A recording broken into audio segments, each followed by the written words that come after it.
Good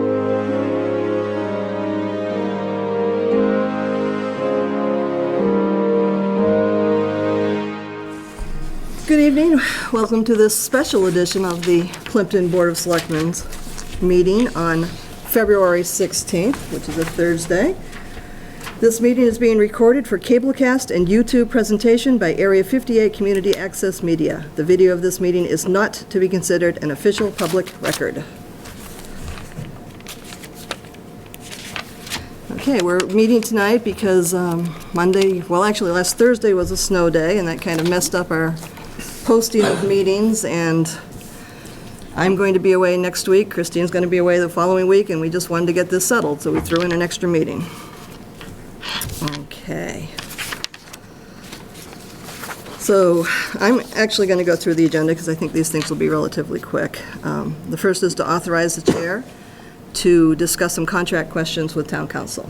I'll be talking to David Jenkins. I make a motion. Second. And all in favor? Aye. Opposed? Okay. Okay, the next thing is a letter we received from KP Law. Is that my copy? That's your copy? No, this is my copy. Okay, sorry. That's my copy, actually. Oh, there you go. The Three Stooges here. All right, so this letter is, it's from Ilana, basically, but I was contacted by Attorney Eichmann, who represents Carver. Basically, they need to reveal that they work for both towns and assure us that it's not a problem and get our agreement that they can go ahead and represent both towns. I don't have a problem with it. After reading it, we have an out if there's a issue. Exactly. Right. Yep. So motion to sign this letter as written. Second? All in favor? Aye. Aye. Opposed? Not sure why we had two copies of the same. Yes, I don't know either, but we'll just sign them both in case Okay. they need to. So this is the 16th.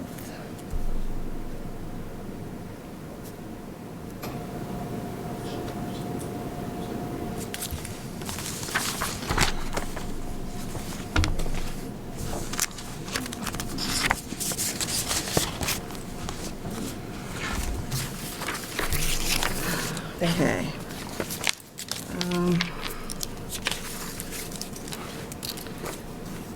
All right, so let's go ahead and do what we really came here to do. So we came to really discuss the Rocky Harvest litigation, and I think that what I'm going to do is just read this press release.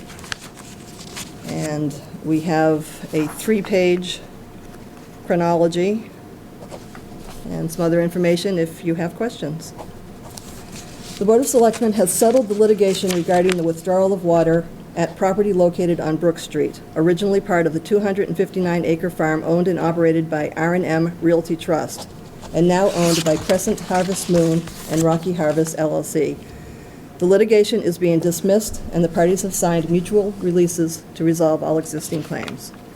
I do have copies of the settlement, the mutual release, and the press release and the chronology if y'all want copies. I'm sure Debbie will want copies, yeah. So, Want me to pass them out? sure. Yeah. These are not stapled. These and these, right? Yep. Okay.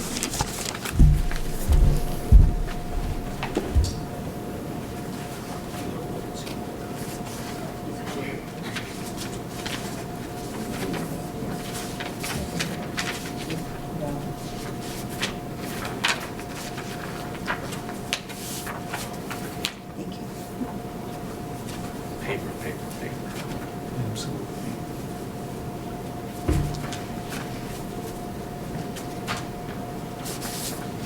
And actually, we'll leave the extra copies with Bree, and if somebody wants them next week, they can certainly step in and get them there.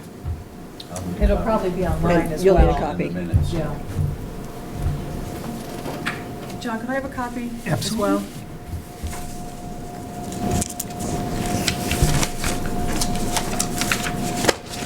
Thank you. Dale, do you need one? Dale needs them too. Yeah, I need those have to be in the minutes. So the other thing that I do want to talk about that's related to this is that before we release the minutes and all of our correspondence, it would probably be prudent to have town council take a look at Sure. some of them. I agree. So a motion to allow me to send those to town council. Second? The intent is that we will release everything, but better safe than sorry. Are we sending it to the council? The minutes and the correspondence Executive session minutes. regarding Rocky Harvest. Hello. Come on in. Gina, you here for Board of Selectmen or bylaw? Both, Ah, Okay. Okay. about that. Well, Questions questions? while we're here? Well, people probably want to know what the terms are of the settlement. okay.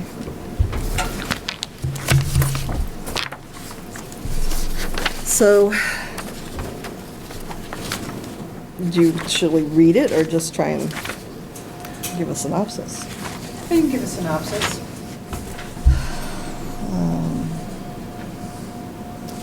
Basically, the agreement goes back to the original agreement In 2002? of 2002. Right.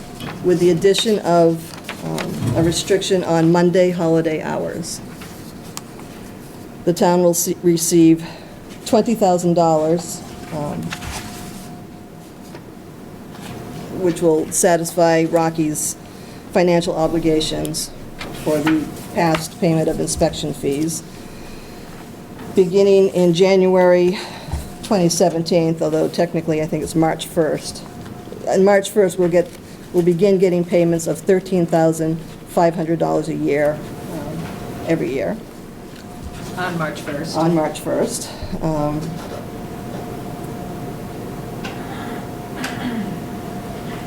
And because of that, Rocky will be released of any previous reporting requirements.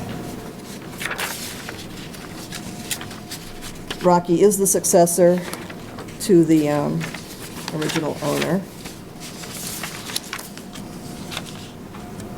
Let's see, Rocky and any succession make operational. Basically, it says they adhere to the previous contract. Right. And that should any other disputes arise, we are going to submit the matter to the American Arbitration Association. And we agree that this finally and fully resolves all claims presented in the above-named civil action. We also signed a mutual release, basically releasing each other, limiting liability and wrongdoing. We've had the advice of counsel, yada, yada. Y'all have it, so.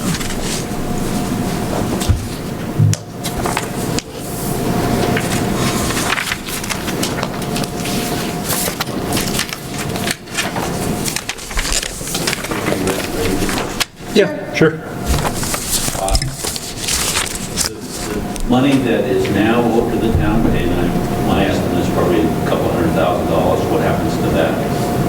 The water inspection fees that they've been holding in escrow? Yeah, it wasn't up to a couple hundred, it was about 70,000, and It was like 140 when I was a selectman. I didn't think it was held in escrow. But Alana has, I prepared a bunch of stuff for Alana when we started this. Well, I think they did owe us a lot more money than the $20,000. And we had to negotiate, and that is the most that we were able to get. We started out trying to get the whole thing, but where we had lost the lawsuit and he was named a successor, then we were trying to negotiate to settle the outstanding claim of breach of contract that he had against the town. So we settled that with this agreement, and $20,000 was what we were able to get. So we are not going to see that money. And Alana did that for us. we did that for us. We did. Now, are they still going to pay the inspection fees, or is this 15,000? The 13,500 is in lieu of any inspection fee. And that should be 30. That was the highest amount that they had ever paid us. Yeah. Was 13.5.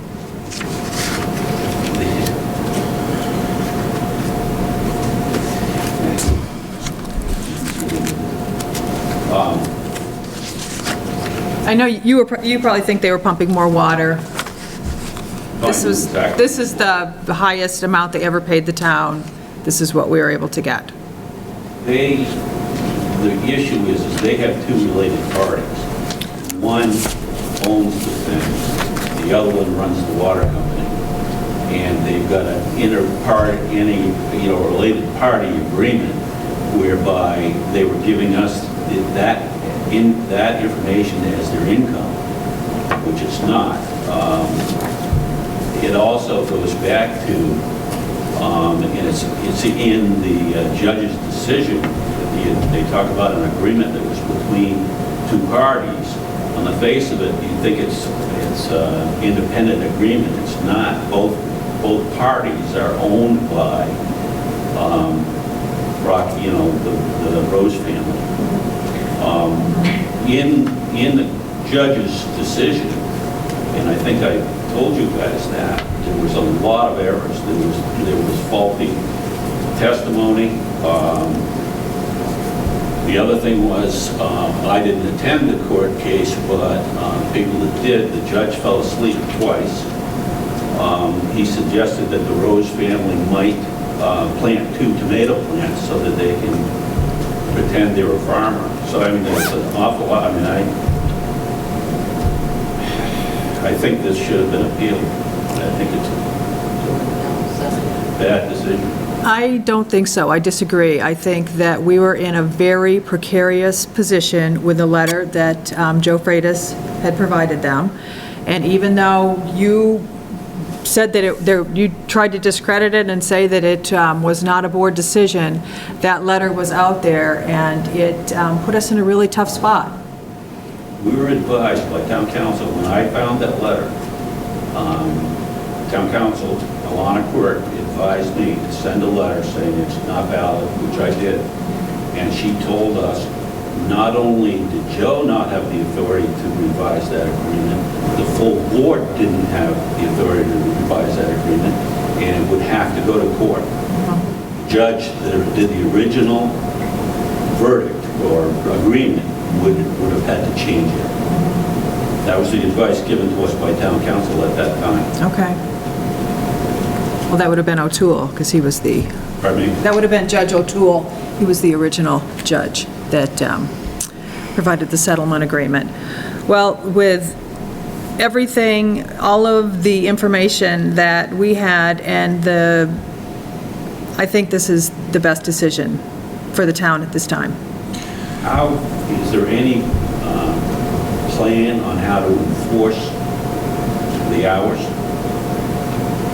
Well, we've got arbitration in here in the event that he doesn't comply, and we go to arbitration, and this would be an opportunity for the abutters that, once again, if he starts violating the hours, to keep track, and it's much easier for us to go to arbitration than to have to go to court and get some type of action there. This is blatantly unfair to Plumpton. I think it is. I disagree. The decision. I disagree. You know, I will guarantee you that this will be violated. And one of the things that Alana and I, when I was still involved, were working on is a way to say, okay, if we've got to settle this, how do we put teeth in it? And we also looked at something like, a $5,000 fine every time they violate. I mean, I literally, they violated that agreement, my guess is 500 times. We absolutely tried. We tried to add teeth with a stipulation that they couldn't pump for a certain amount of time. We tried a fine. We could not get any agreement. And the town has already spent $83,000 since 2011. And as you know, this actually started in, 89? 89, yeah. So, You know, the crux for me, John, was that we lost this case. So to appeal it, they had another action that they were going to take against the town. They quoted, the judge in here quoted that we were, in effect, town of Plimpton would not be allowed to put them out of business. That was his headset that came through. The Joe Freitas letter didn't help us. He references it in the decision that was against the town. When they came forward, they wanted us to pay. They basically, Rocky Harvest basically said, we've won, we're not going to pay you anything, we want you to pay. And that started off the negotiations of what makes sense and what rights did we have. I don't think any of us sitting here feel great, but I do feel that we got to the right place with all the money we've been spending. We weren't going to win this in terms of getting what you say is a large amount out there. The key was to try to finalize this in a way we got back to the original hours, plus we got any days that fall on a Sunday that are honored on a Monday is now considered a holiday in there too.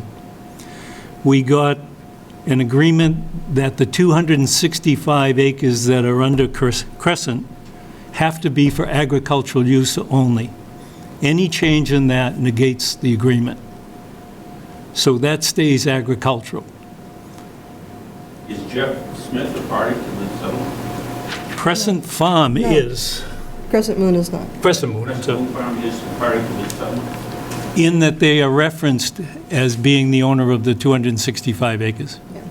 They are not a signing party to the agreement. So how can you enforce that on them? They have signed the settlement. If anything changes, we can then go back and say, you've changed the agreement you made, and now we're going to stop it. No, but Crescent Farm is the one that determines what happens to that 260. Exactly. Exactly. If they put in 40B housing, God forbid, Yeah. that negates the whole agreement. Because Rocky Harvest has said, if Crescent Farm, it will stay in agriculture. Any change negates the agreement. So whether they Why have they their did own that, agreement I don't know. is unknown. Wow, that seems like a... It's in your, Yeah, no. it's in your document. It's odd that there's an agreement that says a third party that's not part of the agreement, if he does anything, then this Yeah. thing isn't... I agree with you. Which I agree thought with that you. was I to our don't know benefit. why they signed that, but from my perspective, that at least affords us some protection, that it's going to say, stay in agriculture. Now, who knows what they call agriculture, but at least it gives us that kind of protection there on the 265 acres. I think they obviously have an agreement with Jeff Smith. I would assume so. We don't know that, but I would assume so. Was there any discussion about the harm being done to our aquifer? There was some discussion. There's no proof of that. Pardon me? There was some discussion. We questioned whether that was a possibility, but there's no proof. And the amount of water that they are allowed to pump is done through the DEP. You know, the DEP regulates that. Is it just as some of the neighbors, the Rocky Harvest actually had some engineers down there this summer, when we had the drought. And one of the neighbors asked them what they were doing, and they said that, a couple of our wells have run dry. So we're here working on it. Rocky Harvest wells had run dry? I mean, Whose wells had run? they were there because their water supply was going down. Something that wasn't producing any, 2 wells. They said. First I've heard of that.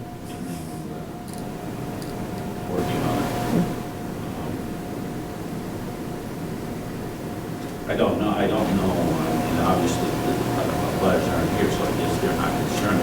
Were they previously informed? Yes, I emailed them that we would be meeting tonight to talk about this and sent them the agenda. Both Donna and Jane. So, I mean, what it appears like is the only action left is for them to sue the town. Sue the Board of Selectmen in the town. with this. I'm sorry, say again? It's for them to what? The action, if they choose, I guess from here, based on this, is they sue you in the town. On what grounds? Put detrimental effect on their property. It's a civil matter between them and Rocky. They can sue Rocky for nuisance. And this was in I mean, effect, They the could farm sue was us, but there. I'm not sure what the grounds would be. Well, I don't know. Okay. Thank you. And Rocky was there before the Devlins bought their home. You know, they, Rocky was there, but it was, I think that I sent you something, then I talked about the problems with the court.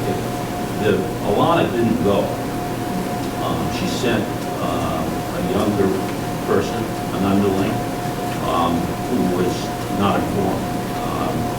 You know, Jay Devlin, the people at the land, said she had no idea what she was doing. So, I mean, I think that the town did not have adequate representation at the hearing.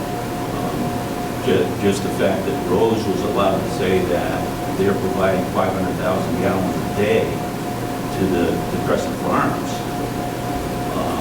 It's so widely, it's just unbelievable that that statement is even in there, but somehow the judge took that as gospel that 500,000 gallons a day from those wells is going to the farming operation. I mean, it was just faulty information. But anyway, it is what it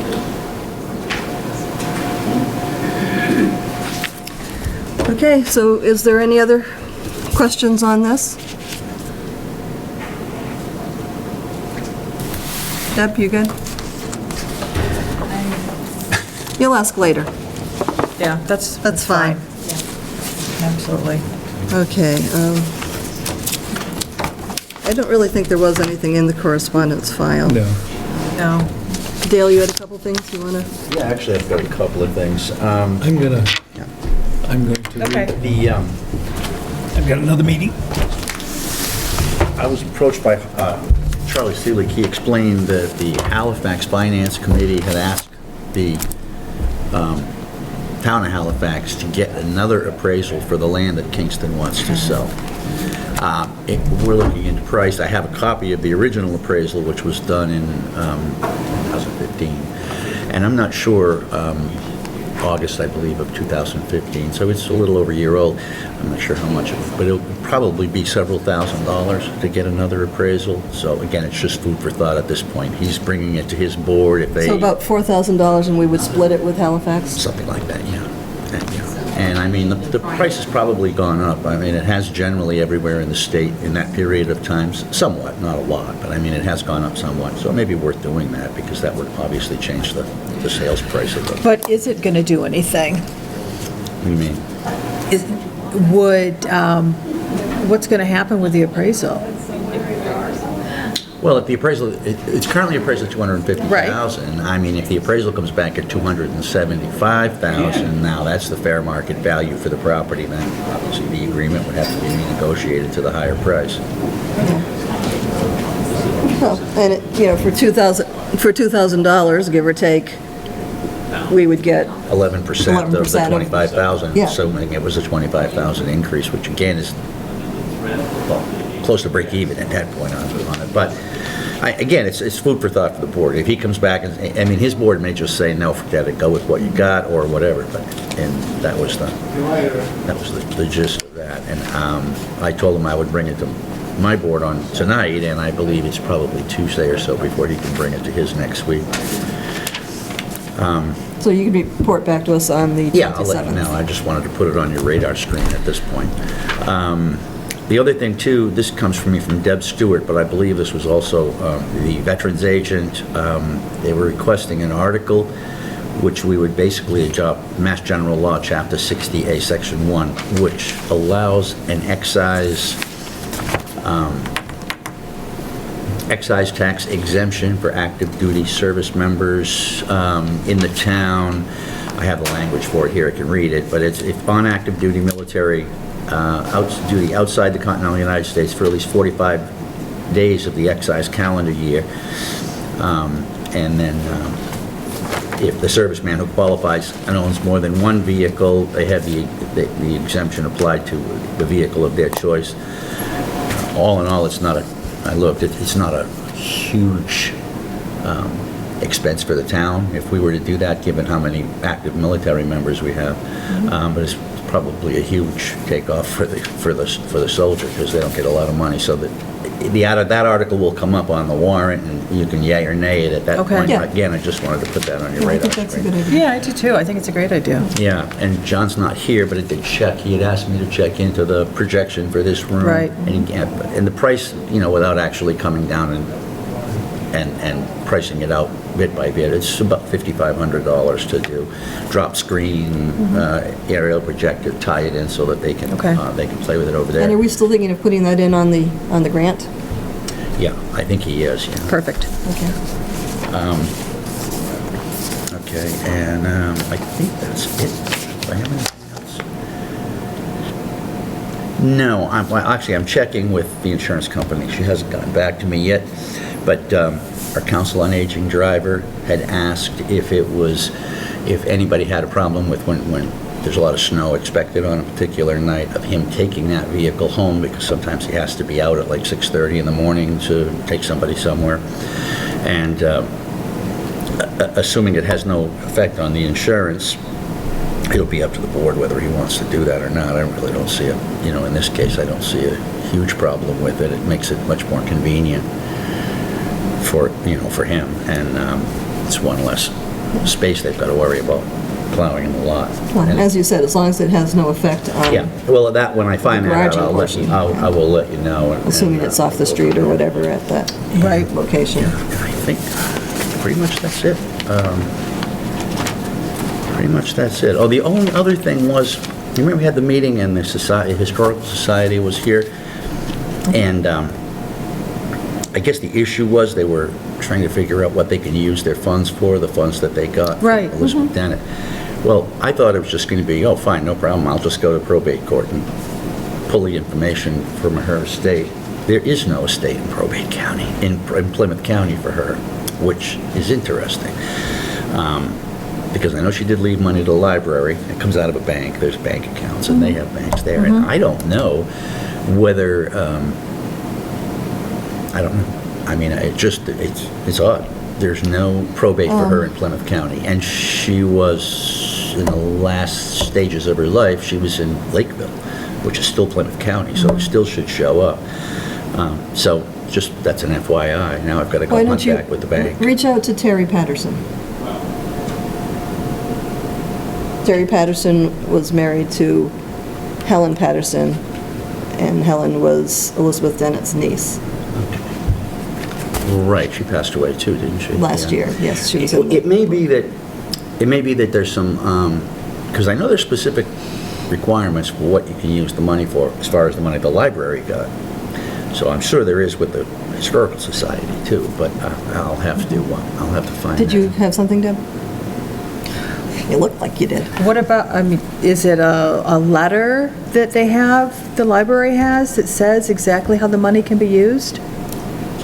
I don't know, because I talked to them and they Sounds said like that it it came does, with yeah. instructions, but I'm sure that there was something, that may have come, there may have been a trust set up with the bank that held all of this money, and then that would have come, down with the trust, with the money. Here's the restrictions on what you can use the money for. That may be the same thing with the Historical Society. But it's very unusual, not very unusual, but it's unusual not to have a probate, because normally it's a probate, and in the will it says what all this means, and that's how it lays out. But she may have set up a trust ahead of time to do that with the bank. obviously something happened because there was no probate, so. I know her other niece, who lives out in Western Mass, by Quabbin someplace, was her executor. And I don't know her last name, I know her first The name. executor would indicate there's a probate case. Right, so I think if you contact Terry, He'll you'll be able to get that Okay. information. point you in the right direction. Last name is Patterson. Local? Lives on, was it Old Farm Lane? In Right- Kingston? No, Right over the in border? Plimpton. Farm Lane. It is nearly to Kingston. Okay, Yeah. gotcha. Okay. Again, I mean, that's just, I find that just unusual. I mean, I did that kind of research for 25 years. I said, oh, this is a no-brainer, we'll just get down. Of course, I should have learned when I was in that business, never say it's going to be easy because it's not, but we'll get to it anyway and get on that. And that, service member, that's it for me. Okay. So after Alana looks at the minutes, executive session minutes associated with the Rocky Harvest, are we going to vote then to release everything from like 2001 to 2014? Okay, Yes. perfect. A lot of them we already have released, but there Yes. are some that still need to go. So, you actually went through them already, I did. and There were 3 that really didn't even say anything specific. The most specific ones have actually been the recent ones where we've been trying to negotiate the settlement. So those are the ones that are so I'm very actually not going to specific. get to that until at least the first week in March. Okay. So this, just from my understanding, because I'm really late to the party, was really more about stopping the bleeding from the town regarding the legal fees that have incurred as a result of this whole situation. I don't know if that was, for me, it really wasn't. I felt like we went the distance with this and we lost. The judge agreed he was a successor. We had a 50-50 chance, but if he ruled in our favor, then he would have been done. Rocky Mountain would have been done. So in my mind, I wanted to go the distance because that had to be determined whether or not Rocky was a legitimate successor to this. And my hope was that he wasn't. Well, I think it was all our. Yeah, all of our hopes. But the judge did not rule that. He ruled that he was a successor. And I think in, 2013, Rocky had filed a counterclaim for breach of contract because I think so much was happening with the hours and us saying that he couldn't pump, and he had the letter from Joe that said that he could. And once he was named a successor, then he was a legitimate party at the table to the agreement. So, there was a possibility that he could have been. Meaning named a successor from the well use previously. of The bog. 2002 agreement. Right. Even though he was not using the water for the bog as it was originally intended. Correct. Correct. It's amazing, isn't it? It is amazing. It is amazing. And, just to remind everybody, every Board of Selectmen along the way did what they thought was the best thing for the town. Well, and things change in negotiations and deals as things change. They do. Yes, and town council, advised against this or that, and the board saw it another way and went forward, and we just are basically making the best of a bad situation. Understood. Yeah, it's a situation that I've always wanted to know more about. Had we appealed and had we lost the appeal, we would have gotten nothing. So They this- basically would have had if I whatever read that hours they wanted. paperwork correctly, so there's a $20,000 one lump sum, and then there's $13,500 each year. Yes. Correct. Forever? Forever. Forever. No escalator. No No escalator. escalator. But they're limited on the amount of water. It's not like they can keep on pulling more and more water. Monitors that. The DEP. The DEP. Well, they do. They have an Yes. agreement with the DEP about how many gallons they can pump. And how often do they check? They get monthly, wasn't a monthly report? I believe it's, we get, yeah, it's monthly. It's monthly. They have to report to the DEP monthly, and there are meters on the wells, so, I mean, it's not, Yeah, they have an agreement with the DEP. And actually, in that I'm agreement, learning, so thank you, I appreciate it. No problem. in the agreement, it also says that in years of extremely harsh conditions, they do have to release a certain amount of water back. Again, that's on the shoulders of the DEP, Back to what? back to the aquifer. Like this Or- past summer. Tanker trucks and have to put water back They are pumping water into tanks, and then the trucks take it from the tanks. Yeah, they said, what, they have to release it upstream or something Yeah. like that? in? How big are the Severe tanks drought. there? How big are the holding tanks there? I don't actually know. I don't I'm know sure I either. read it somewhere, but it's not information that I retain. Interesting. I think it might be in the DEP Yeah, agreement. I'll get some information then. so, and really, as I said, if we had appealed anything again and we had lost, we just would have lost everything. Right, we wouldn't have been able to And had to pay secure their the legal hours. fees Right. and our own, and, It's too bad. It is too bad. It is unfortunate, and, Well, sometimes legally it's the lesser of the evils. Not what's right or what's just. That's just the way our system, our legal system works. yes.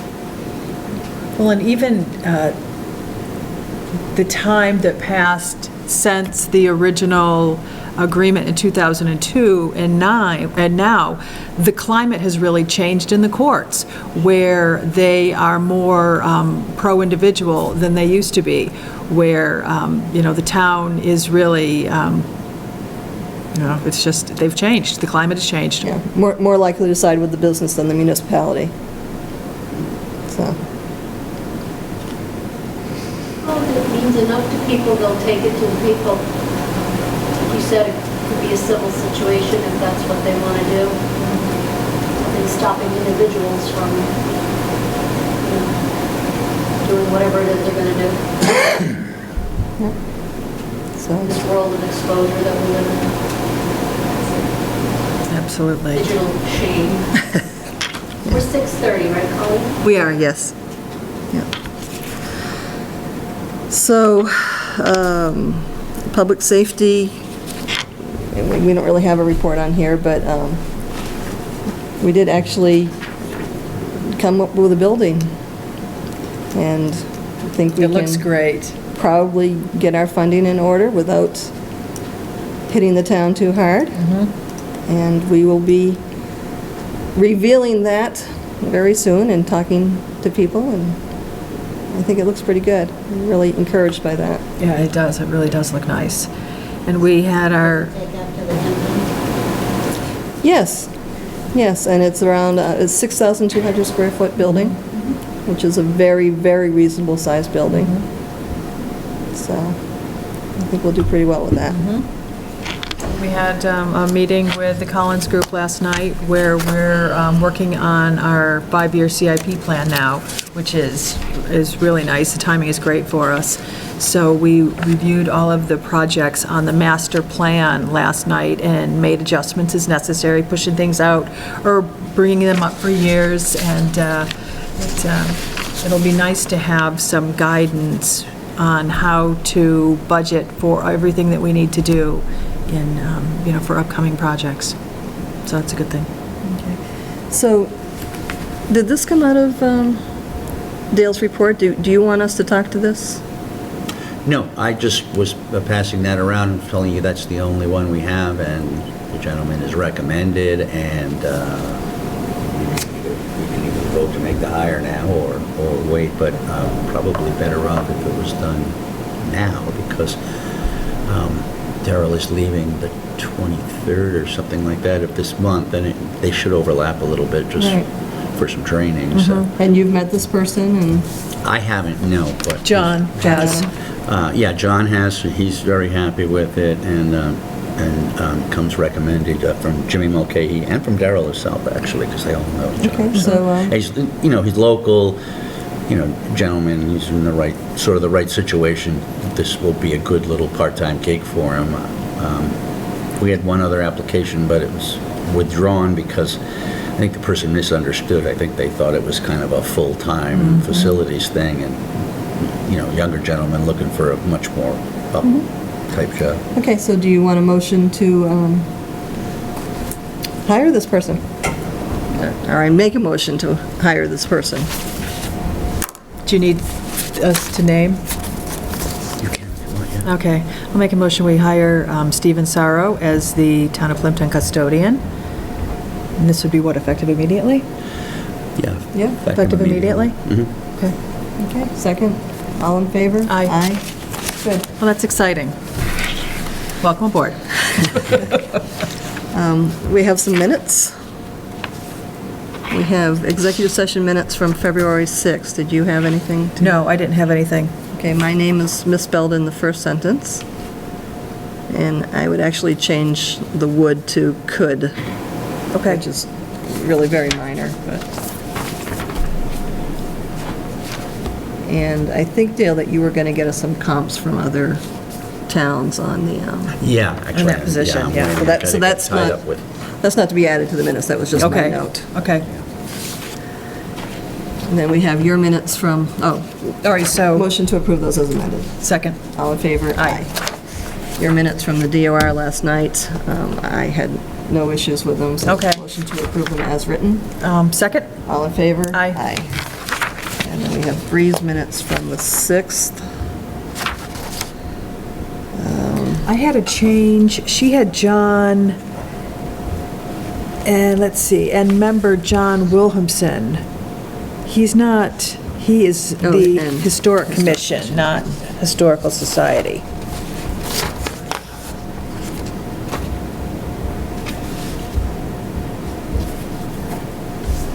But I thought everything else looked okay to me.